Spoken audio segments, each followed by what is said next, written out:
Bonjour à tous.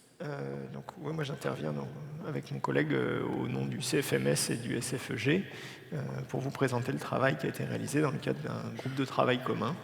Donc on remercie la Société géotechnique de Suisse qui nous a invités pour vous présenter tout ça à ce congrès. Donc 4 parties. D'abord quelques introductions pour présenter un petit peu les enjeux qu'il y avait derrière et pourquoi est-ce que ces groupes de travail ont été montés. Ensuite, il y a une petite partie où je vous présenterai la structure du document et ce qu'on a mis dedans. Et puis ensuite, on va parler de deux sujets techniques qui sont abordés dans le guide, donc ce sont la définition des niveaux d'eau pour les chantiers et les essais d'eau. Donc le guide en lui-même, il est disponible en ligne, je vous montrerai plus tard, et puis j'en ai apporté 2 ou 3 exemplaires que vous pourrez consulter à la pause si ça vous intéresse. Donc en introduction, donc, il y a plusieurs enjeux liés au rabattement de la nappe. Donc, principalement, c'est des enjeux économiques, mais il y a aussi du planning, de l'environnement, de la réglementation. Surtout en France, la loi sur les milieux aquatiques est assez draconienne.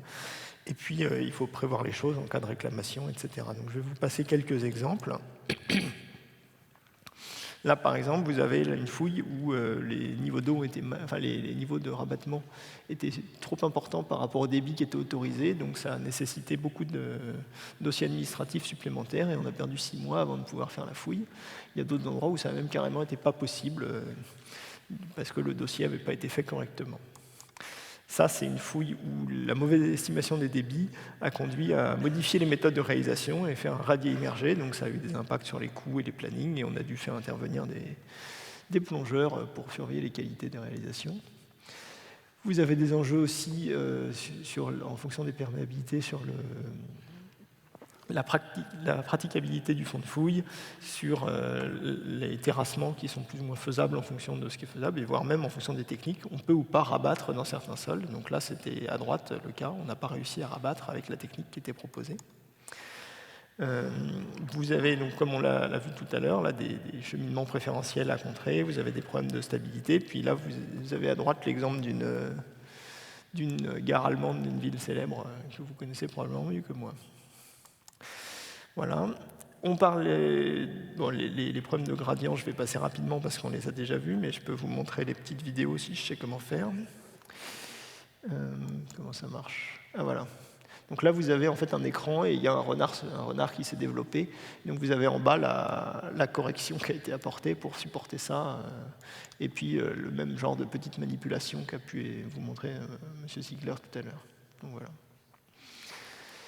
Donc, d'autres choses qu'il y a pu y avoir, là, c'est des chantiers où il y a eu de la dissolution dans des couches de gypse, parce que pour respecter les plannings et pouvoir couler les bétons dans les temps, ils ont pompé alors qu'ils savaient que ça allait dissoudre le gypse, et donc ça a posé des problèmes puisque la couche avait été attaquée, et il y avait des bâtiments qui étaient construits au-dessus, donc il a fallu venir faire des corrections, et ça a coûté très cher.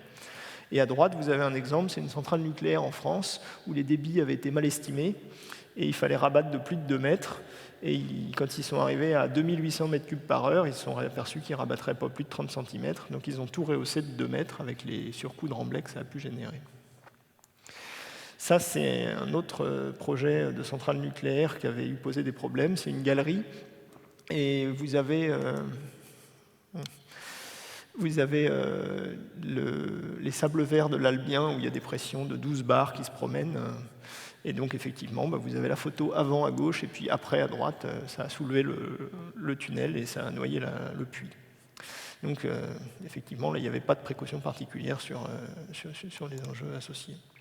Donc, voilà, l'idée de ce document, c'était du fait du nombre de problèmes qu'il y a pu y avoir et des enjeux que ça a sur les chantiers, de mettre un guide où il y a des bonnes pratiques, où il y a des règles de l'art, où il y a des exemples, où il y a plein de choses, donc on va le voir, à destination de tous les acteurs du domaine, donc les maîtres d'ouvrage, les maîtres d'œuvre, les entreprises, les bureaux de contrôle, etc., pour favoriser la maîtrise des risques techniques et le partage des bonnes pratiques pour avoir une base commune sur laquelle on peut s'appuyer dans les phases amont et dans les phases travaux. Donc la préparation de ce travail, c'est quelque chose qu'on fait assez classiquement sur ce genre de sujet. Il y a des groupes de travail qui se forment, qui se réunissent une trentaine de fois sur 3-4 ans, et on fait des points d'étape intermédiaires dans les conférences ou dans les articles, et puis à la fin, on a un document qui est édité. Donc la structure du document, vous avez donc des paragraphes liminaires sur les aspects réglementaires et sur les techniques. C'est du partage de connaissances, on va dire. Ensuite, vous avez toute la séquence d'ingénierie et de construction qui est détaillée, donc les reconnaissances, les études, le dimensionnement des ouvrages, la mise en œuvre et la surveillance. Et en dernier, vous avez des parties plus techniques, bibliographie, et puis des annexes sur des sujets spécifiques. Donc on reviendra sur, sur notamment l'annexe C, là, sur la définition des niveaux d'eau.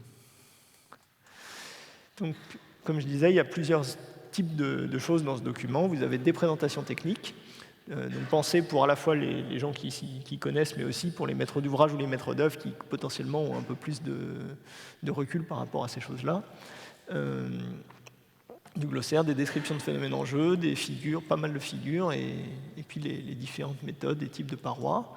Vous avez des ordres de grandeur, avec des tableaux, pour quel sol on obtient quel type de plage et de profondeur.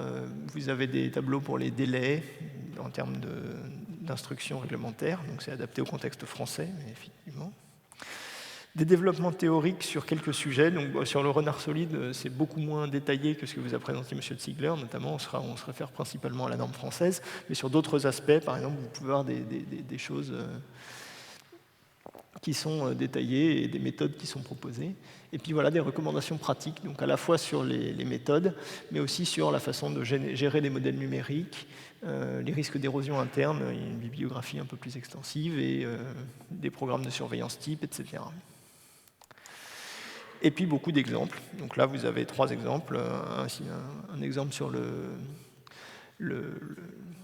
principe de superposition dans un rabattement, des exemples sur des fouilles qui ont été faisables ou qui ne l'étaient pas, et puis vous avez là de l'érosion interne, avec un exemple pratique de ce que ça peut donner dans une fouille quand on rabat un peu trop vite. Voilà. Donc la diffusion du guide, elle est gratuite et disponible sur le site du CFMS, donc le Comité français de mécanique des sols, avec tous les autres guides techniques qu'ils ont pu éditer d'ailleurs. Et l'idée est voilà, de partager ces choses-là pour que ça puisse faire référence, pas forcément de manière contractuelle, mais au moins de mettre les gens d'accord dans les chantiers. Voilà. Donc maintenant, on va vous parler de 2 points majeurs, que sont donc dans le guide les niveaux d'eau, la définition des niveaux d'eau, et puis ensuite les essais d'eau tels qu'on les réalise. Donc, on a fait un petit article dans la conférence où on détaille quelques autres points supplémentaires.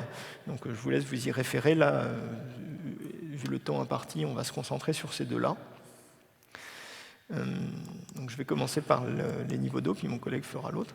Donc l'idée d'aller un peu plus loin que sur ce sujet-là, c'est que potentiellement, la définition qu'on va donner du rabattement, elle va dépendre d'un niveau de référence, c'est-à-dire qu'on va rabattre 3 mètres, à partir de combien on commence à rabattre.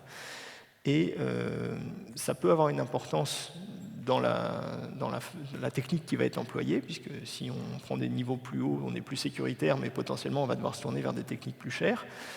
Et à l'inverse, si on ne prend pas assez de sécurité, on va risquer d'ennoyer la fouille au moins périodiquement. Donc soit c'est acceptable, soit ça ne l'est pas, mais au moins on prend les choses en conséquence. Donc généralement, le niveau il est choisi de manière un peu arbitraire, et donc l'idée dans ce guide, c'est de proposer quelque chose qui soit moins arbitraire, sur lequel les différents acteurs puissent se mettre d'accord, et pas se retrouver coincés une fois qu'il y a eu un problème, à se dire que finalement le niveau qui a été choisi par l'autre n'était pas forcément le bon.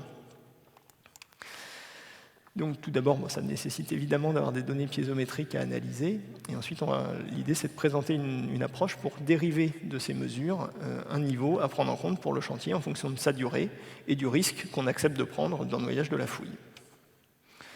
Donc c'est quelque chose d'assez simple, comme on va le voir.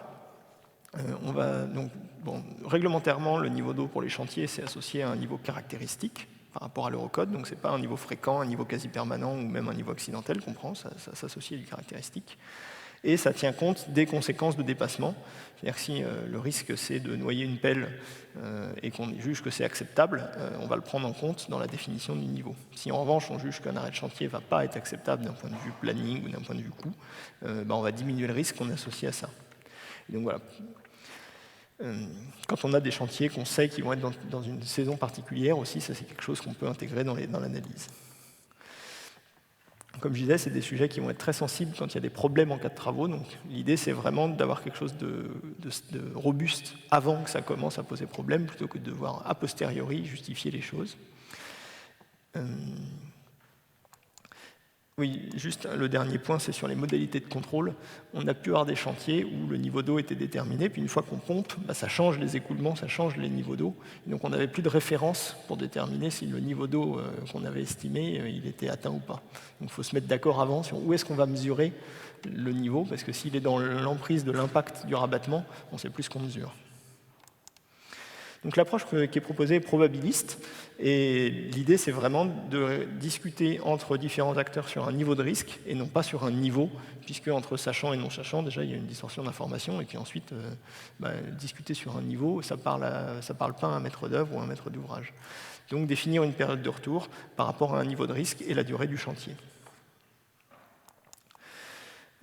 Donc par exemple, si on prend un niveau de risque associé à notre projet de 20% et qu'on a une durée de chantier de 3 ans, on va retenir une période de retour des événements de remontée de nappe de 13 ans. Donc ensuite, l'idée, ça va être d'établir avec une loi de retour sur des événements exceptionnels quel niveau est associé à cette période de retour et d'intégrer ça directement dans les analyses. Donc, en l'occurrence, c'est une loi de Guimbel qu'on utilise. Donc, pour ceux qui sont familiers, je ne détaille pas, mais pour ceux qui ne le sont pas, voici l'expression de la variable de Guimbel UX en fonction du niveau X. Donc, le but, ça va être de calculer les deux paramètres de la régression, qui sont alpha et bêta. Donc, le guide donne deux méthodes, soit par la règle de Hazen, soit par la règle des moments, qui donnent des choses très similaires. Une fois qu'on a pointé les événements extrêmes qu'on a, on va faire une régression pour obtenir ces paramètres dans le diagramme de Guimbel, donc en log de log. Donc, par exemple, là j'ai une chronique où j'ai pointé les pics annuels en rouge, et c'est lié aux crues du fleuve dans l'occurrence, donc après on pourra même compléter cette chronique avec les crues du fleuve qu'on pouvait avoir avant, mais là je me maintiens sur la chronique piézométrique. On a une perméabilité assez importante, et on souhaite rabattre à la cote de 76, donc vous voyez, c'est le trait bleu là, pendant 3 ans. Donc vous voyez que là, sur une période qui fait 5-6 ans, on l'a dépassé au moins 3 fois, quoi. Donc avec notre régression de Guimbel sur les pics qu'on a pointés, donc on obtient des paramètres alpha et bêta. Donc vous voyez que la méthode qu'on utilise, c'est pas très sensible à la méthode. Et pour les 13 ans de période de retour qu'on cherchait à avoir, qui sont liés à notre risque de 20% et notre chantier de durée de 3 ans, l'ajustement médian sur la variable de Guimbel donne un niveau de 76,60 à retenir pour le dimensionnement. Donc ça va être notre niveau des autres chantiers. Donc la recommandation, ça va être de prendre un ajustement médian. Là, en vert et en bleu, vous avez les ajustements sur un intervalle de confiance à 95%. Donc après, ça, c'est quelque chose aussi qui peut être discuté entre parties prenantes. Est-ce que l'ajustement médian, c'est ce qu'on veut prendre, ou est-ce qu'on veut se sécuriser également sur ce paramètre-là? Moi, je considère que si on discute sur le risque initial, donc là 20%, finalement, on va essayer d'intégrer les choses dans ce paramètre-là et qu'on va rester sur le médian dans la suite. Mais voilà, c'est des choses que, d'un point de vue probabiliste, on peut paramétrer également. Et donc là, après, on avait fini l'exemple dans un rapide calcul en disant, avec la fouille, le débit estimé pour rabattre au niveau voulu à partir du niveau calculé, ça va être 166 mètres cubes heure. Et donc ensuite, là, il peut y avoir des discussions sur finalement, est-ce que le niveau de risque qu'on a considéré, il est correct, ou est-ce que par rapport à la praticabilité technique de pomper 166 mètres cubes par heure quand on va avoir le niveau d'eau de 76-60. Et donc il faut le mettre en balance avec une perte provisoire de chantier. Par exemple, on a vu que sur 6-7 ans, on l'avait dépassé 3 fois, le niveau de la fouille. Finalement, si on prend 76-60, on est à peu près sûr qu'on ne dépassera pas le fond de fouille avec l'EXOR sera bien dimensionné. Si finalement on veut sous-dimensionner l'EXOR, on peut le faire, mais on prend un risque et ça se calcule, quoi. Mais au moins, on ne va pas chercher à dire je réduis le niveau de dimensionnement parce que ça m'arrange, mais bien j'augmente le risque que je suis prêt à prendre. Et ça, c'est beaucoup plus facile de discuter sur ces choses-là plutôt que sur les niveaux. Voilà. Donc il y a toute une annexe dans le guide qui est dédiée à cette méthode, et donc c'est assez bien expliqué. Je le dis d'autant plus facilement que c'est moi qui l'ai écrite. Puis sinon, je suis à votre disposition pour en parler plus tard. Puis là, je vais laisser la parole à mon collègue pour qu'il puisse vous exposer sa partie sur les essais d'eau et les recommandations qui ont pu être implémentées dans le document. Je vous remercie.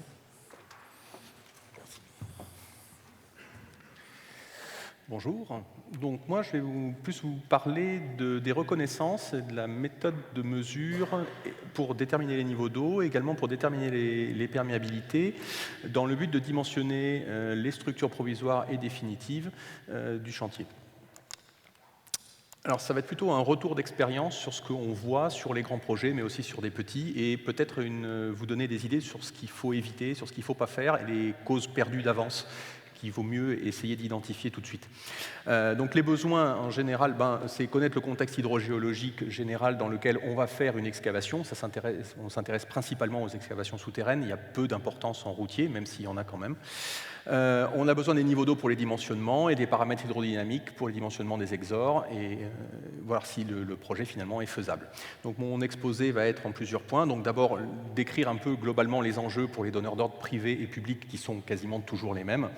Après, identifier les principaux besoins de données pour un projet à composante souterraine, donc à la fois sur les dimensionnements, les débits d'exor et le maintien de la stabilité.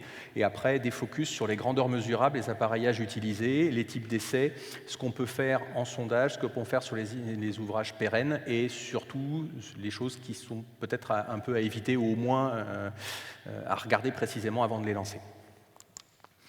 Donc un rapide focus, c'est ce qui est applicable en France. Notre guide il s'inscrit dans ces éléments-là. On a une partie normative avec les descriptions de la P94500 des campagnes géotechniques et puis toutes les normes qui sont relatives aux essais, à la création, à l'abandon de puits et puis j'ai pas rajouté mais aussi tout ce qui est sur les dimensionnements des soutènements.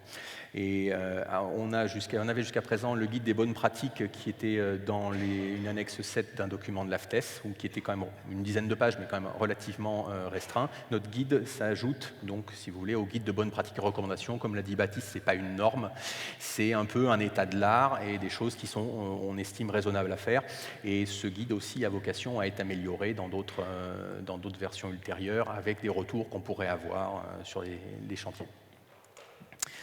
L'enjeu pour les donneurs d'ordre, c'est d'abord un problème de temps et de maîtrise foncière. On construit souvent en milieu urbain, dans des espaces qui sont très confinés, donc il faut faire un planning de reconnaissance qui soit adapté et il faut tenir compte des contraintes, que ce soit de la maîtrise foncière, des arrêtés de voirie, tout simplement pour faire des sondages. Et tout ça, ça se traduit en coûts et délais. Il est nécessaire d'optimiser les interventions, parfois un petit peu trop parce qu'on arrive à surcharger les opérations. Par exemple, on a des piézomètres qui sont posés dans des sondages piézométriques qui n'ont pas été bien réalisés, ou alors des doublés qui sont posés dans un seul sondage, là aussi sans aucun respect des diamètres nécessaires. Enfin, on arrive souvent devant le fait accompli, il y a des choses qui manifestement ne marchent pas ou marchent mal. Et donc on a besoin de méthodes fiables pour définir les dimensionnements. Les enjeux des essais et des reconnaissances hydrogéologiques finalement sont identiques à celles des reconnaissances mécaniques, qu'on fasse des pressiaux ou qu'on fasse des prélèvements sur des carottés.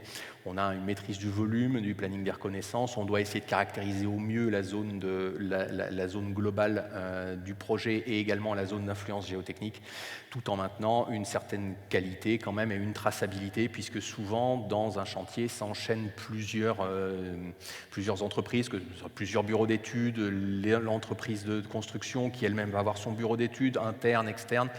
Voilà, il faut quand même essayer d'arriver à donner quelque chose qui est exploitable sur toute la vie du chantier et même également après, lors de l'exploitation.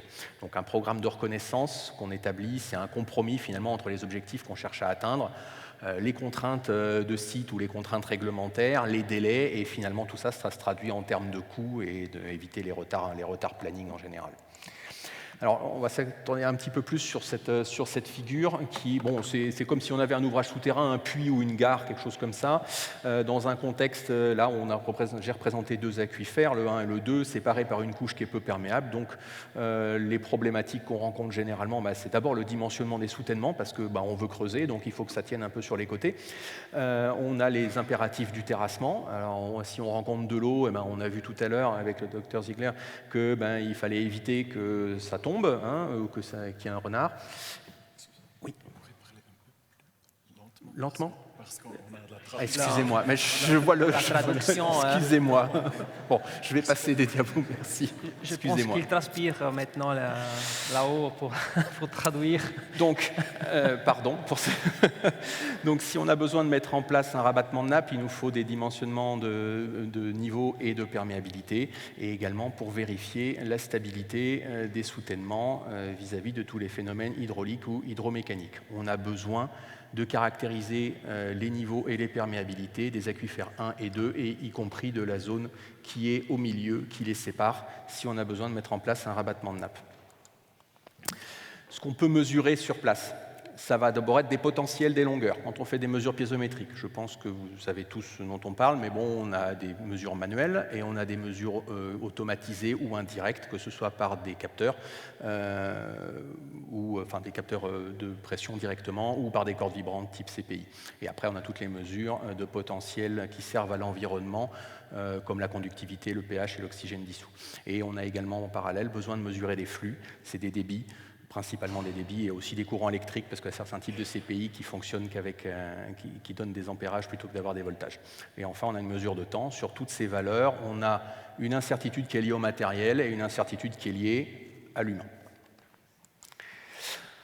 Premier point un peu classique, mais sur lequel j'aimerais revenir, parce que c'est quelque chose qu'on rencontre, et même encore aujourd'hui, c'est le mesure de potentiel, la piézométrie. À partir d'où mesure-t-on ? Sur la figure, on mesure à partir de la tête du capot, de la margelle, du sol. Où est le point de référence? La plupart du temps, on vous balance des données, vous ne savez pas d'où ça vient. Voilà. Donc il y a un premier problème de mise en cohérence de ce que vous allez faire, de ce qui a été fait avant et probablement de ce qui sera fait après.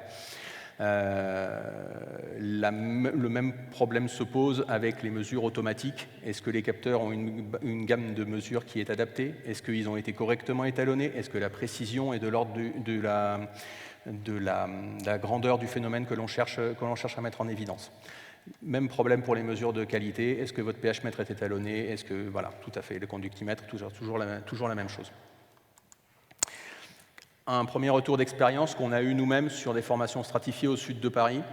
On avait deux piézomètres, A et C, qui donnaient des niveaux différents, et un B, pour lequel le prestataire de sondage n'a pas respecté les codes d'équipement, et donc on a 3 niveaux.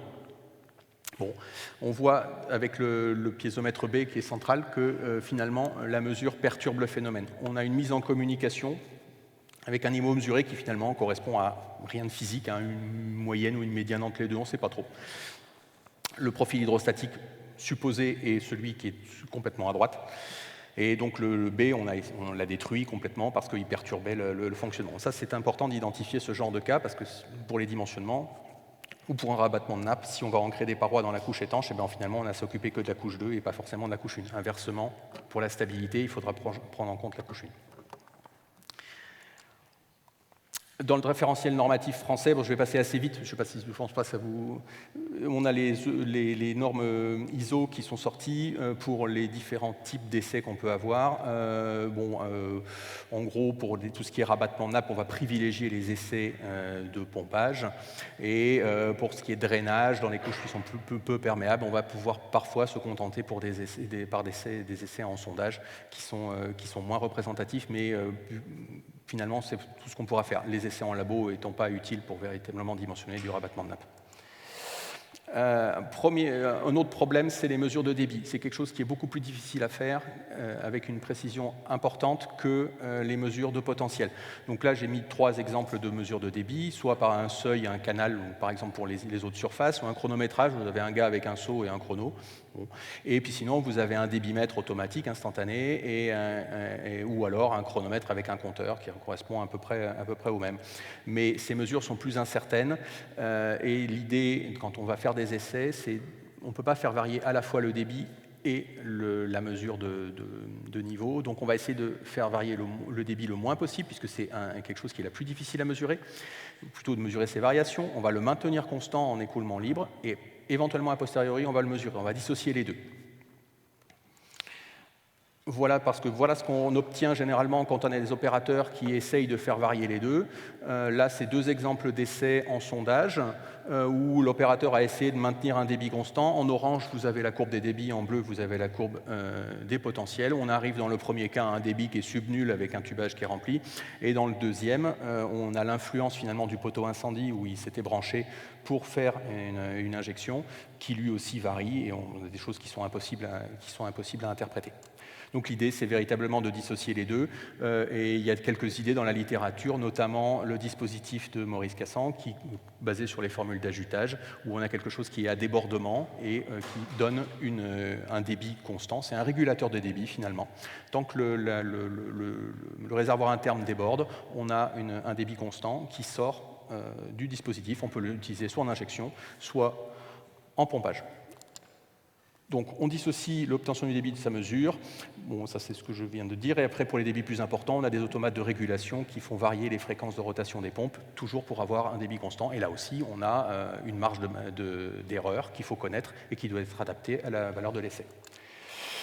Donc, en conclusion, pour les essais en sondage, il faut choisir un protocole de mesure qui est adapté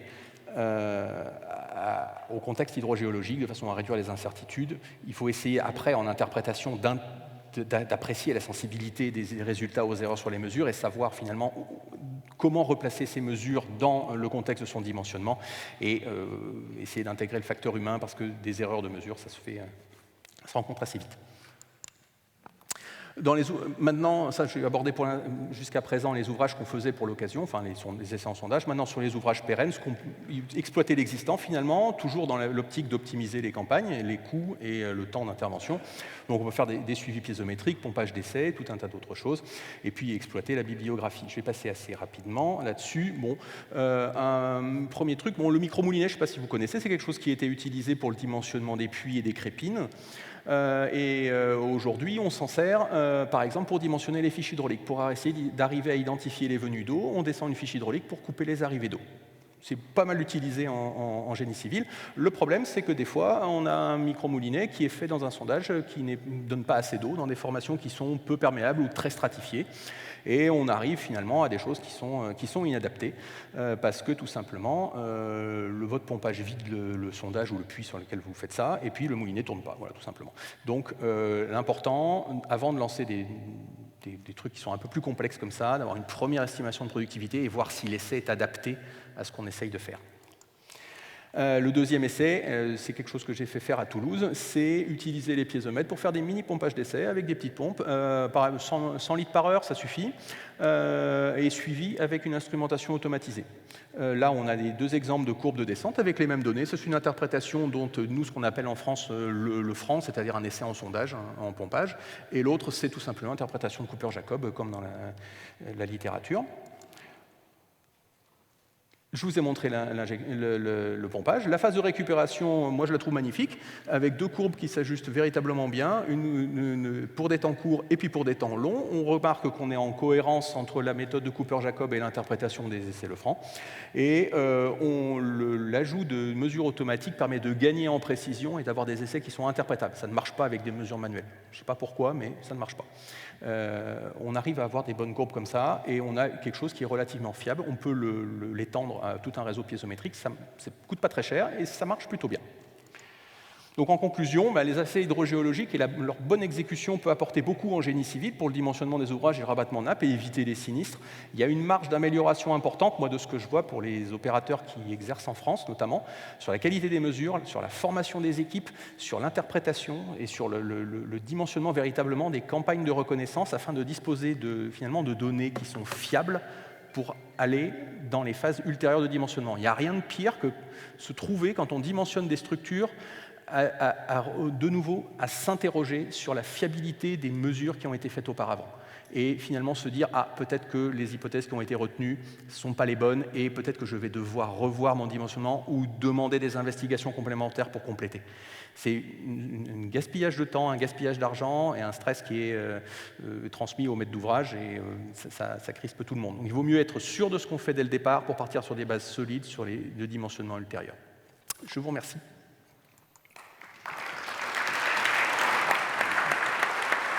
Un peu vite. Merci beaucoup, messieurs. On a plusieurs questions. La première, qui définit le facteur A normalement? Le niveau de risque, qui dit ça et qui prend la responsabilité du choix de ce facteur?